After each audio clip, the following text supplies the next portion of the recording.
I'm Kim. I'm the Outreach Director at Norton Health Care, and today I'm here with Dr. Ralph Knight. He has been a provider at Norton Health Care for the last 10 years. So Dr. Knight, can you please talk a little bit about your background before coming to Norton Health Care? Sure.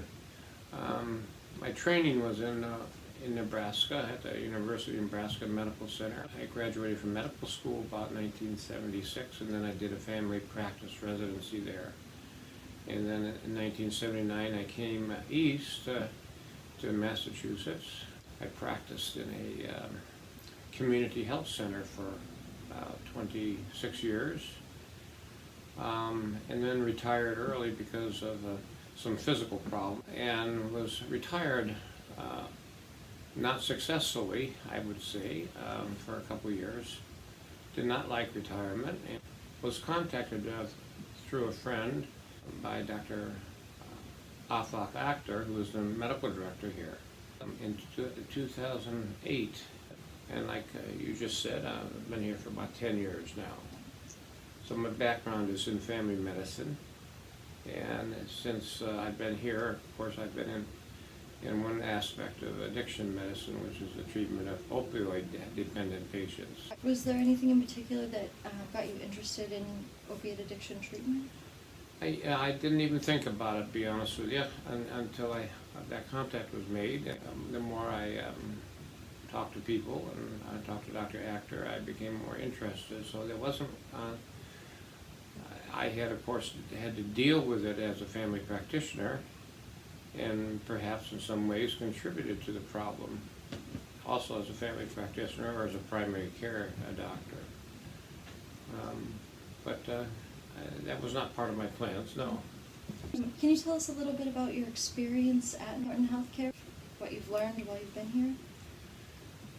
Yeah, I believe I had a little hesitation at first in working in addiction medicine.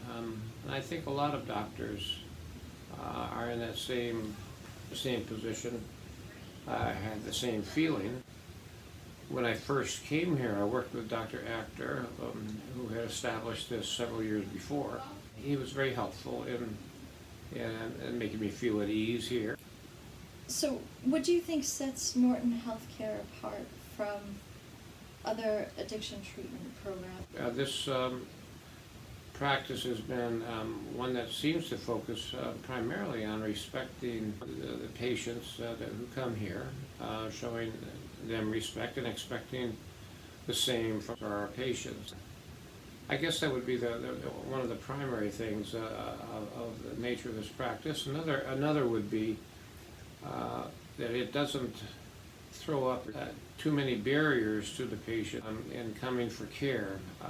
We try to involve patients in counseling or in 12-step programs, other means of dealing with the addiction issues. And like I say, that we show respect all the time and expect the same in return.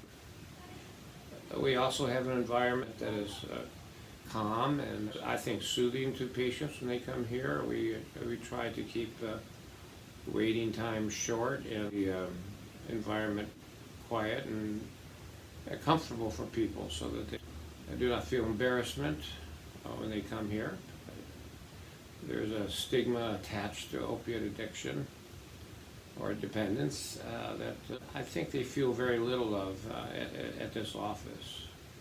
That's what I would say. There's barriers to care sometimes can include too many visits. A lot of our patients are busy people, and I think some practices put too many barriers in the way of care of the patient, often used as frequent visits, demanding perhaps too much time out of their lives for group sessions or kind of forced therapy, which we don't do. We try to minimize that so that they can go on with their busy lives, live a full life without too much interruption from us.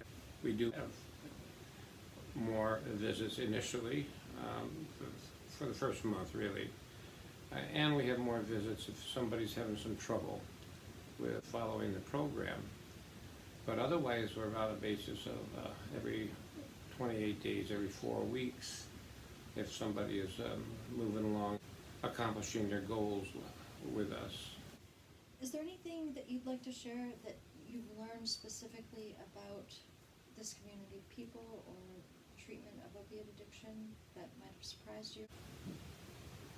It has certainly showed opioid use disorder, which is kind of the official term, is one that cuts across many cultural lines, including occupation, education, wealth.